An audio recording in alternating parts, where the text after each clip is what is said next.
कुरुक्षेत्र की पवित्र युद्ध भूमि में जब अर्जुन मोह, भय और कर्तव्य के द्वंद्व से घिरा हुआ था, तब भगवान श्री कृष्ण ने उसे जीवन के गूढ़ रहस्यों का ज्ञान दिया।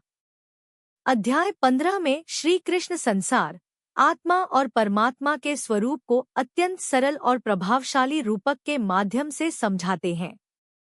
वे कहते हैं कि यह संसार एक उल्टे अश्वत्थ वृक्ष के समान है।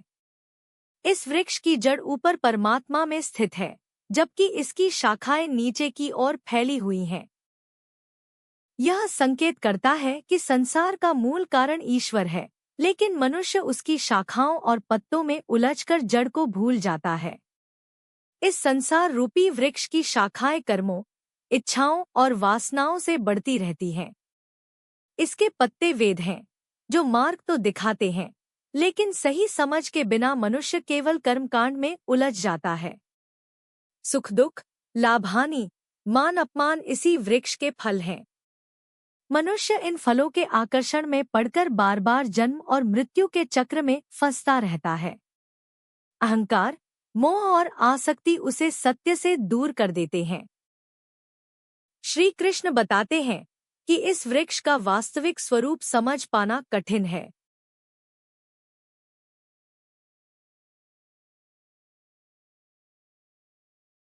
क्योंकि यह न तो स्थायी है और न ही पूर्णतः वास्तविक।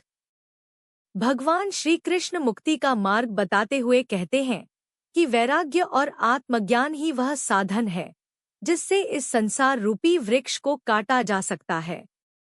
जब मनुष्य अपने भीतर से अहंकार, कामना और स्वार्थ को त्याग देता है, तब उसका मन शुद्ध होता है।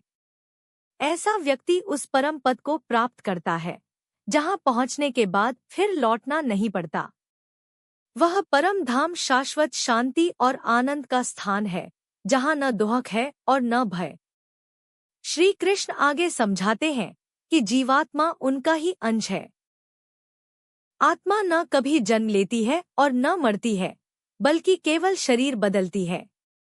जैसे मनुष्य पुराने वस्त्र उतारकर नए वस्त्र धारण करता है, वैसे ही आत्मा एक शरीर को छोड़कर दूसरा शरीर ग्रहण करती है।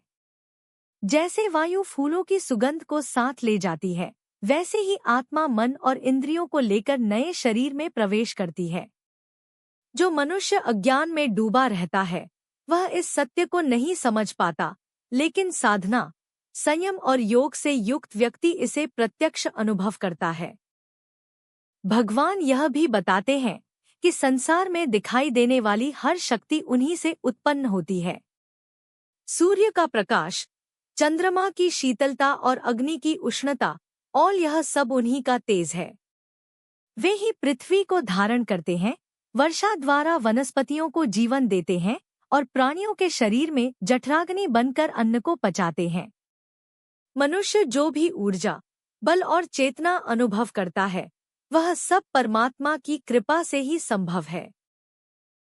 श्री कृष्ण कहते हैं कि वे प्रत्येक जीव के हृदय में साक्षी रूप में विराजमान हैं और स्मृति, ज्ञान तथा विस्मृति प्रदान करते हैं। वेदों और सभी शास्त्रों का अंतिम लक्ष्य भी उसी परम सत्य को जानना है।